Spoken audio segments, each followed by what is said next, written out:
today. And it's coming from a dad that didn't expect to become a dad. And I feel very proud to be his son.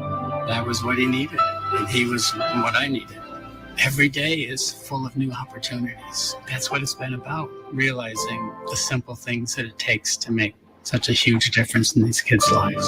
Learn about adopting a teen from foster care at adoptuskids.org. Brought to you by Adopt US Kids, the U.S. Department of Health and Human Services, and the Ad Council. Okay, we are running a car drive right now to help veterans all across America. So if you have an old car, truck, or van, even a motorcycle or an RV sitting around, you can right now give it away and help the vets. They really need your help. And your car will help support the vets and their families. And guess what? You even get a tax donation. Plus, we'll even come and pick up your car for free. And all you've got to do is pick up your phone right now and make a free call. Now is the perfect time to do something good for the vets. Give back to the vets right now for all they've done for this country. And your old car can really help them. So call the Veterans Car Donation Program right now for free pickup of your vehicle. Help the vets and help your taxes at the same time. Call right now. 800-296-1259. 800-296-1259. 800-296-1259. That's 800-296-1259. Other Side Publishing presents the Andrea Richmond Radio Show. As the mother of 2 children diagnosed with cancer, Andrea will lead the discussion on love beyond the diagnosis. Listen for words of encouragement, interviews with healthcare professionals, and conversations with families navigating their own healthcare journeys. Now here is our host, Andrea Richmond. Good morning. Good morning. Have you heard the words? It's cancer and it's not you, it's your child. I'm Andrea Richmond, anchor woman here at Love Beyond the Diagnosis. Here we're broadcasting hope and dialing into real stories of families navigating childhood cancer. You'll find encouragement, storytelling, educational support, conversations with moms who know firsthand life beyond the diagnosis, dialogue from leading voices who are making an impact on the standard of care for pediatric cancers. And we have resources that are rooted in faith to help these moms and families breathe, rise, and thrive in the middle of it all. Because you, mama, and all the caregivers out there, and families, you are not alone. I'm Andrea Richmond, and this is Love Beyond the Diagnosis, a space for mothers who've just stepped into the unimaginable. So today, I share with you the second of 13 letters from the other side. So today, I want to talk to you about fear and what I wished I knew from day one, from the diagnosis day. It is both an emotion and a feeling that we experience as mothers and family members when we know a loved one has been diagnosed with a cancer. So this 4-letter natural instinct is a response, of course, to perceived threats. One thing I firmly believe in is that we need to recognize it. And I didn't recognize it necessarily from day one. I grew and I learned what it was. I learned how it showed up in my life. I learned how it showed up in my behaviors. I learned how it showed up in my words and in my dialogue in my household. So it is something that has occupied my subconscious as well as, it became part of my life and for far too many days. And I'm here to talk to you about this and really provide you with some information that will help you in your days ahead after learning that your child or loved one has been diagnosed with cancer. One of the things that I experienced mostly was the the inability to think. I was consistently foggy. Sometimes I shut down, retreated to just inactivity, and other times I just felt completely helpless while I was trying to care for my daughter who was diagnosed with leukemia. And later I had a second daughter diagnosed with leukemia 16 months later, only to have the one that was diagnosed first, my daughter Lauren, relapsed 5 years after her original diagnosis. So I've been doing some research this week and came across some really interesting information about people like you and me that are trying to function and trying to live life after learning that a loved one has been diagnosed with cancer. And in particular for me, it's my daughter and my children, my 2 daughters, 2 of my 3 daughters. So according to a study in a Journal of Child and Family Studies published in 2023 by a woman named Jenny Davies, who is getting her PhD, mothers of children diagnosed with cancer participated in face-to-face interviews, and there were several themes that came up, but one of the top 2 themes that emerged in their life post childhood cancer treatment was that the theme of fear never ending and the struggle to manage complex emotions. And so during their child's treatment, they described themselves as being in a crisis or fight or flight mode. And many reflected that years later, they still felt the ongoing effects. The fear of relapse and the late effects make it difficult for mothers to develop new narrative or a new story for their children and themselves. And of course, today, this show is not about fear. It's about love beyond the diagnosis. So I'd like to dive into the deep end and expose just how fear and love and courage are connected. Of course, fear and love are both emotions that motivate us, right? They're deeply embedded in our brains as adaptive responses to stress, disease, and the need to preserve oneself and reproduce.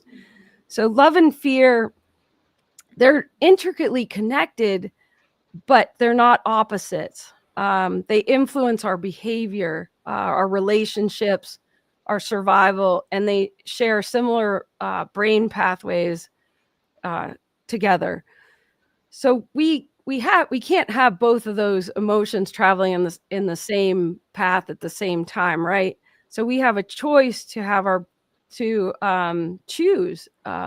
Do we let fear rule our world? And today we have a special guest coming on to the show and really is going to give some insight into how fear is always around and how we can more easily recognize it and come to a point where it doesn't occupy the most important part of our life. And the good news is that we cannot feel both of these emotions at the same time. And so as I sit here with you today, I'm asking, what would it take to experience love and become more courageous in all circumstances and drive out that fear that never ends, that feeling that mothers of children with cancer hold on to long after treatment ends? So here with me today is a lovely friend of mine, Karen Geiger. She's a certified book coach and journaling coach. She has her master's degree in communication sciences and disorders. Karen has a heart for empowering women to discover their story by leading them to the page. She leads women to embrace their current season in life and encourages them to make the most of their current situation using the transformative power of journaling. So without any further introduction, welcome to the show.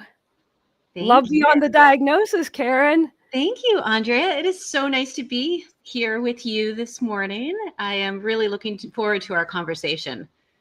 I am too. Yes. So and I already took notes on what you said. So we're all good. Yeah. Awesome. So, we're talking about fear and love being these basic motivating forces. Mhm. And when we talked before, we talked about which one goes in the driver's seat, right, of our life. Yes. And I'd love for you to talk more about that to our Okay. audience today. Absolutely. I am very fortunate that I get to teach an incredible group of people at the Erie Cancer Wellness Center, and they're adults, so they're not children, but it definitely would apply for the parents of children who are diagnosed with cancer, which is really the audience that you're speaking to. And one of the exercises that I do in my workshop is an unsent letter to fear. And I got this idea not only through my certification for journaling and as being a speech language pathologist and working with cognitive rehab, but there is a particular passage in the Liz Gilbert book, Big Magic, Elizabeth Gilbert. And what she basically is saying, and I'm going to paraphrase this, is you always have fear with you. There's always going to be some level of fear, and it's going to be on our journey, and it's going to be maybe if you look at it as a road trip, it's going to be in the car with us. But it's really important to let fear know. And this is what we do. We write our letter to fear, and we basically tell it, hey, guess what? You're allowed to come. You're allowed to have a seat, but you are 100% not allowed to have a voice. You can't change the radio station. You're not sitting in the front. You're not a backseat driver. And you are there with me, and I can acknowledge you and I can recognize you, but under no circumstance do you get to drive and you get to tell me where we're going. I love when you say, like, we get to recognize it. And early on, I think this is what I go back to, that I want these parents to understand and these families, is that, how does it show up? Like, and when we see it show up, like, don't allow it to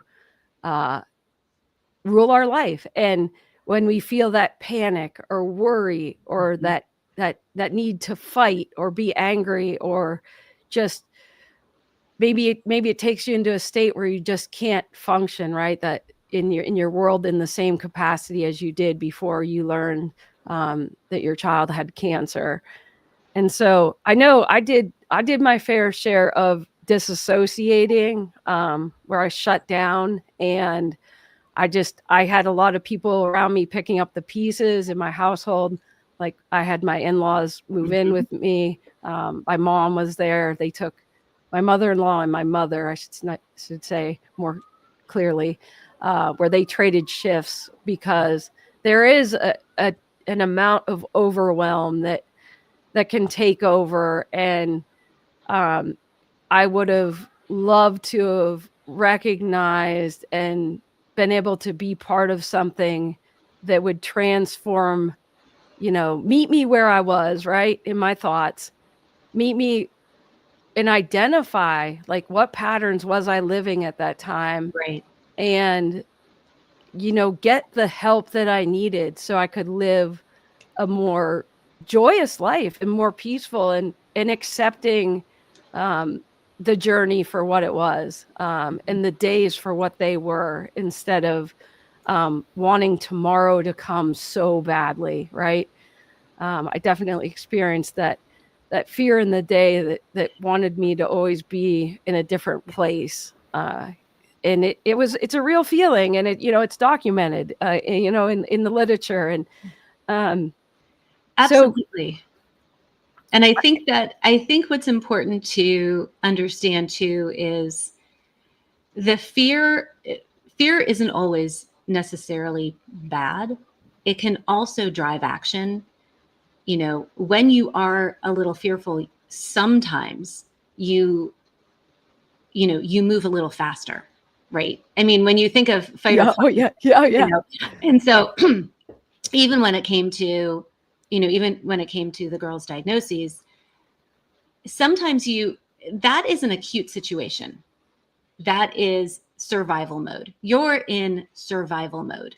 And you are in a fight mode. And that is 100% understandable and appropriate for that time, because you needed to act. You needed to do what had to be done. And so, for people to step in, that is your love counteracting your fear.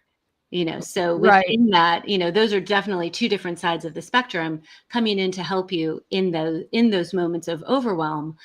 I think it is really important to identify that like I said, it's okay to allow the fear in, but I found a quote after we talked yesterday. I found a quote by Nelson Mandela that says, I learned courage is not the absence of fear, but the triumph over it. So having the courage to triumph over fear is the ability to work through it and to understand that fear comes in a lot of different, like a sheep in different clothing kind of a thing. It can show up as procrastination. It can show up as, just like you said, almost that inability to move and to go forward, or it's in pure fight mode where you are doing everything and anything and almost spinning your wheels effortlessly because maybe you need to just dial in on one thing. So it can show up in so many different ways. And the better we get at recognizing it, like I said, then the better we can move through it and use it. Let's not just have it be there. Let's use it. Right. Let's talk about what you offer in terms of changing the mindset and changing the way women and your clients, how they're able to transform through the power of journaling, and how that how we can take fear or like our worries, all those different things, like when we're shut down, and how we can take these worries to a page. Journaling is extremely powerful on many different levels. One of the first things that it does is it improves our self-awareness and it improves our self-discovery. So it allows for the writer to basically understand themselves on, even if it's just recognizing your patterns and themes, even if it's identifying goals and writing those down. And if you do write down goals, you have a 42% more likelihood of achieving them. So there's a lot of statistics around journaling for mindset, reduction in stress, reduction in anxiety, improving your prefrontal cortex, which is problem solving and attention to task and maintaining focus. And so when we talk about fear, it's more the stories that we're telling ourselves. So as a speech pathologist, I'm really hyper-focused on language and the language that we use. And the language that you use really determines your direction. So I can say that I have to journal, or I can say that I get to journal. I can point out the gratitude in something, or I can point out how it's a drain. And so when you specifically look at fear, the biggest component that I've discovered doing the journaling with my ladies at the Cancer Center is the fear of what if, which you talked about in your opening, that it never really goes away. That theme of fear never really goes away because there is that constant nag of, well, what if it comes back? What if? And that fear of the unknown. And so that's when you have to, through journaling, we take a look, we break it down. We break down fear and how it, number one, shows up for you. What does it look like in your life? What does it look like as you move around life? What does it look like as you write it on the page? We give it some texture. We give it some color. We give it, we make a story out of it. And then we decide, do I have control over that? Because it kind of breaks down to, do I have control? And honestly, 9 times out of 10, you don't. Right. You know, Bringing that Yes. that to light is just Yes. so important, like surfacing it, recognizing it, Mhm. looking at it face forward, right? And acknowledging like it is part of our life. It is part of our life. And we talked about yesterday, like it really rises to the top for some Mhm. reason, because we're human, not for some reason, but because we're human. And it becomes, fear wants to take over, right? It wants to be that driver. And I love what you're doing with the journaling process, and taking those feelings and bringing them out. Like we don't talk about our feelings enough. We don't talk about where we are, and what we can do to be more present each day. And really we get grounded in that page, right? When we sit and we write. And I do believe wholeheartedly that writing is a cathartic exercise. It brings so much healing. I mean, it's amazing. It is. And that particular exercise with the unsent letter. So when you do that, I mean, obviously it's a little bit of a process where, you do a little bit of a meditation, you have a prompt. And if you're deciding to write that unsent letter to fear, and you address it as if you are going to send it in the mail, like, dearest fear, you have held me back, whatever comes up for you.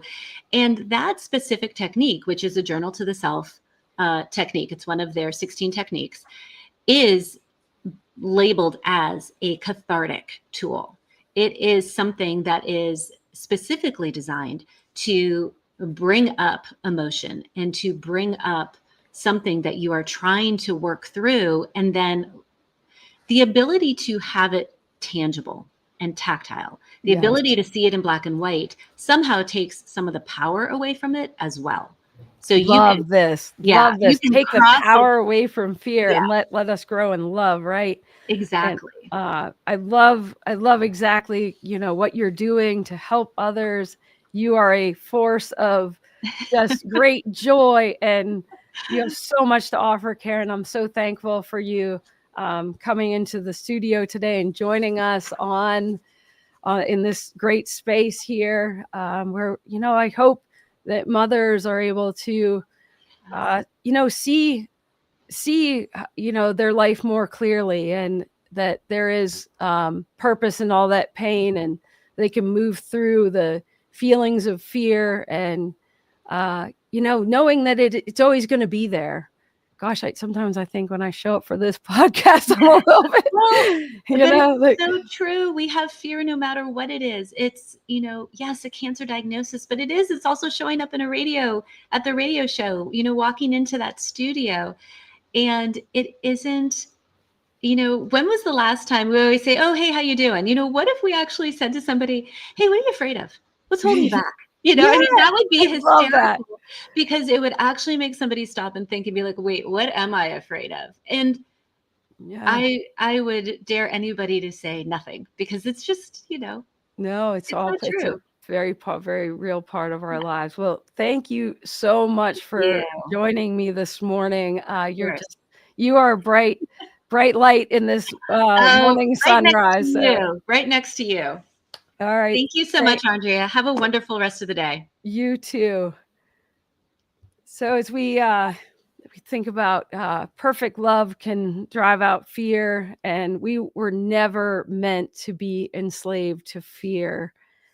So today, I hope you find this message, and it allows you to think about writing that letter to fear and moving it out of your life, or at least moving it to the side where it's not in the driver's seat.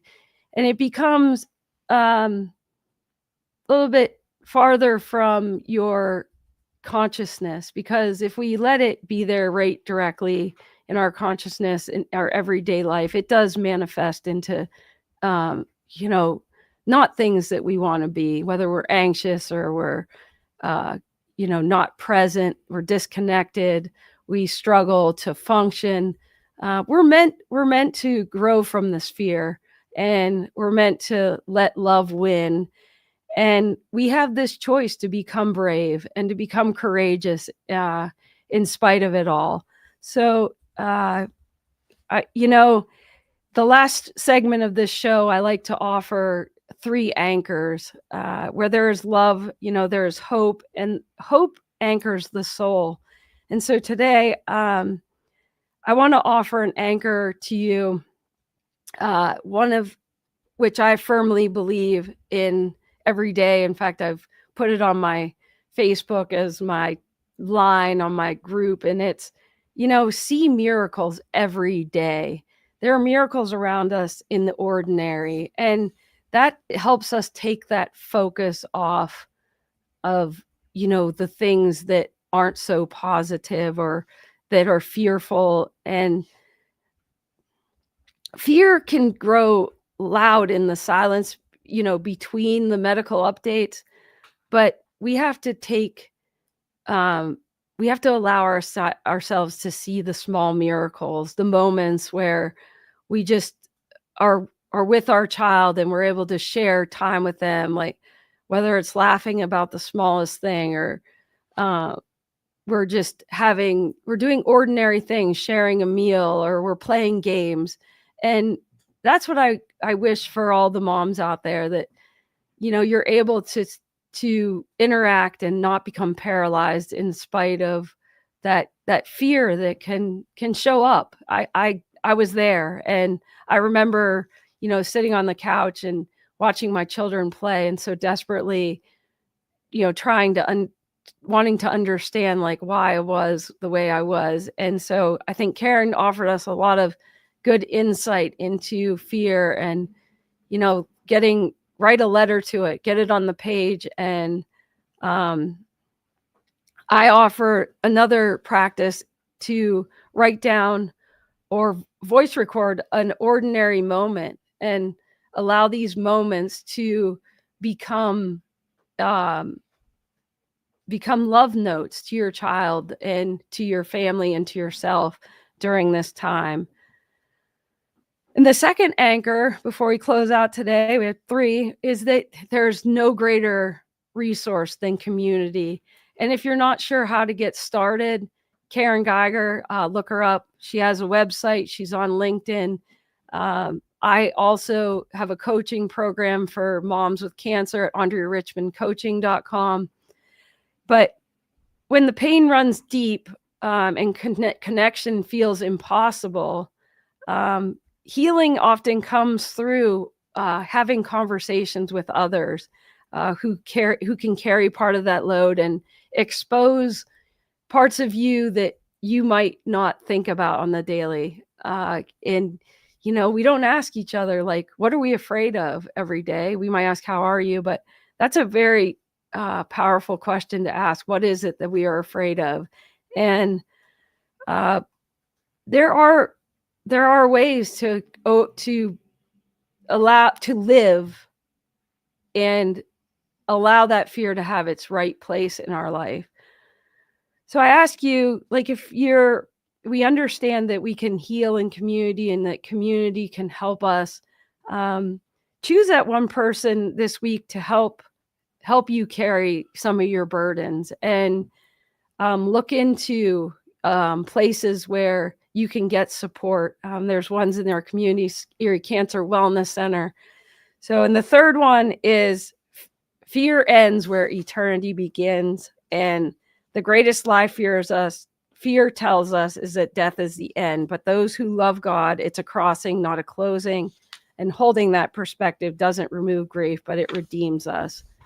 So I just want to say thank you for joining me. And let's on Love Beyond the Diagnosis. I'm Andrea Richmond, author of the book Love Beyond Scope, host of Love Beyond the Diagnosis, life coach for cancer moms, founder of the Courage Bear Project, bringing honor, comfort, and support to children diagnosed with cancer and other life-changing diagnoses through the Courage Bear Project.